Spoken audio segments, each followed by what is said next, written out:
Hi thotties, and welcome back to my channel.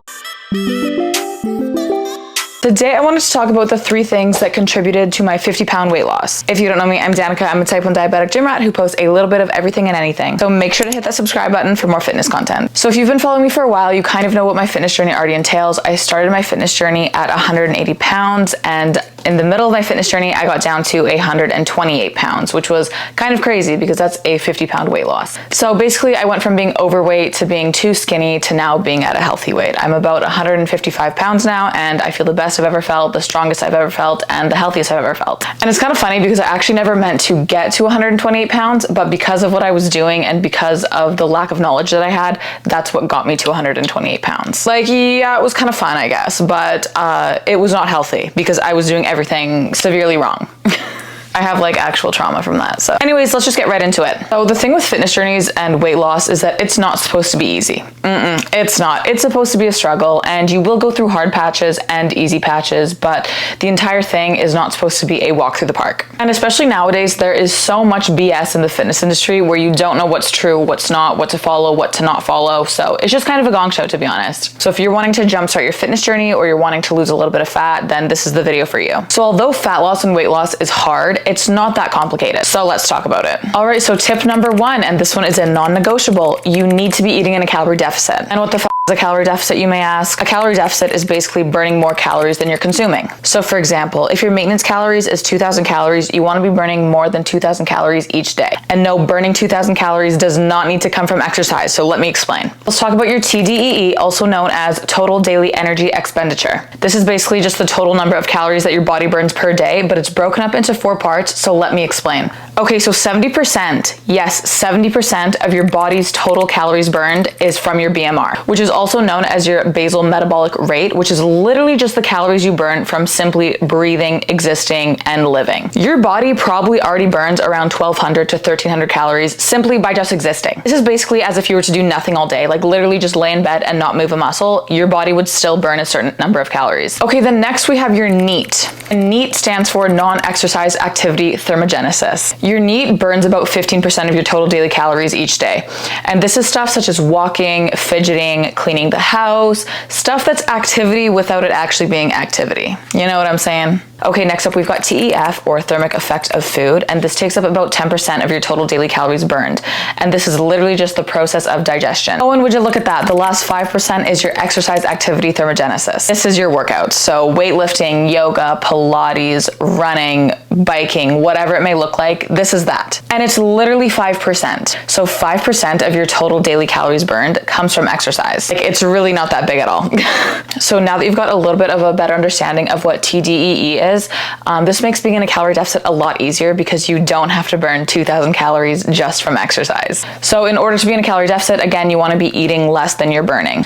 And while some people have a general idea of what their calorie deficit number is, I always suggest just to go to a TDEE calculator online, specifically the Macros Inc. one, to find your calorie deficit. You just fill in all your information and it gives you an estimated number, and you just go off of that number. Do not, and I mean do not, be eating 1,200 calories a day unless you have a medical reason to do so or you're under 5 feet. There is probably no other reason that you should be eating that little calories. I could make a whole video on why 1,200 calories is bad for most people, but we're just not going to talk about that. So go find your calorie deficit number using a TDEE calculator. And to make eating in a calorie deficit a lot easier, you want to focus on eating foods that are high in fiber and high in protein, because both of those things will keep you fuller for longer. And also, as we know, protein is very important to preserve the muscle that you have when you're on a weight loss journey. So you want to focus on foods that are high in volume, which basically just means that you can eat a lot of it for little calories. So foods like berries and leafy greens and vegetables and stuff like that, you can eat a lot of it for very little. So if you want a video on what foods to eat when you're on a weight loss journey, I can talk about that as well. However, eating in a calorie deficit does not mean that you can't incorporate your favorite foods.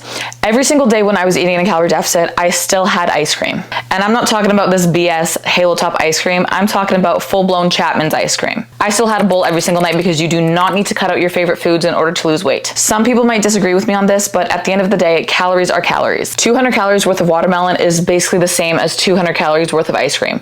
Now, the nutrient facts are incredibly different, but the calories are the same. Obviously, the more nutrient-dense food is going to keep you fuller for longer, but the ice cream is meant to be enjoyed. So find a balance. Okay, and the second thing I did to naturally lose 50 pounds was moving my body more. Now, I'm not saying that if you're at the beginning of your fitness journey or your weight loss journey to start going to the gym 7 days a week. That's not what I'm saying at all. But what I'm saying is move your body more. So park further away from the grocery store. When you're on the phone, go on a walk, clean your house more. There's little things that you can do to get your body moving that doesn't involve strenuous exercise. Now, of course, eventually you want to start building up to a good routine that you can be consistent with. But for right now, if all you can do is walk twice a week for 30 minutes, that's good enough. Eventually, you can build that up to maybe walking 3 times a week or maybe walking 4 times a week and adding in a gym session. Find something that works for you and your schedule. Because I guarantee you, if you go from 0 to 100, you are going to quit so fast because it's not going to be sustainable. You're not going to be used to it. And that's one of the many problems that a lot of people have when they go on a weight loss journey is they think that they need to go balls to the walls immediately. Babes, we don't. We do not need to do that. Eventually you can build up that routine, but for right now, stick for something that works for you and your schedule. And again, moving your body more increases your non-exercise activity thermogenesis, which is 15% of your total daily calories burned. And this is why a lot of people like to track their steps on an Apple Watch or a Fitbit. Also, it's really important to note to find a form of exercise that you enjoy. If you don't enjoy weightlifting, don't weightlift. If you enjoy yoga, do yoga. There's no one size fits all. Moving your body is moving your body. It doesn't really matter what it looks like. And if you're doing a form of exercise that you don't enjoy, you're not going to be consistent with it because you're going to want to quit. Why would you do something that you don't like? And this might take some time. You might want to try out a bunch of different forms of exercise to find one that you know that you can stick to. It's not supposed to suck and it's not supposed to be boring. You're supposed to be having fun.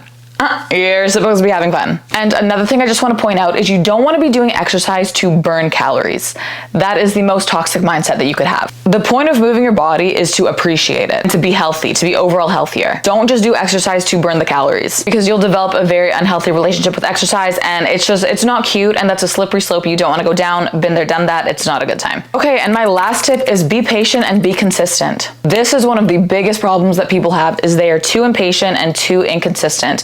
People want an overnight fix. People do 7-day juice cleanses. There's literally no benefit to them whatsoever. You're literally just starving yourself. You need to understand that fat loss and muscle growth is a very long process and it's not supposed to happen overnight. If it did happen overnight, everybody would be doing it. I promise I wasted so much time looking for so many quick fixes and nothing worked because there's no such thing as a quick fix. Unless you want to go to the doctor and get all of your fat surgically removed overnight, then there's really not that much you can do. Be patient and be consistent and the results will come. There are also so many other ways to track your progress aside from the scale. I don't really weigh myself anymore because quite frankly, I don't care. The scale can be so toxic and it can be so mentally draining if you're not seeing the number that you want to see. Your body's weight fluctuates. It fluctuates, babe. Oh God, it goes up and down. Each day is different. The scale is literally just data. That's all it is. Now, if you do want to use the scale to track your progress, what I suggest doing is to weigh yourself at the same time every single morning and to see the trend over the course of a week. Some days the scale might be higher, some days it might be lower. Don't let it make or break you. You can also track your progress by seeing how your jeans fit, how much more energy you have throughout the day, if you're sleeping better, how your relationship with food is, how your relationship with exercise is.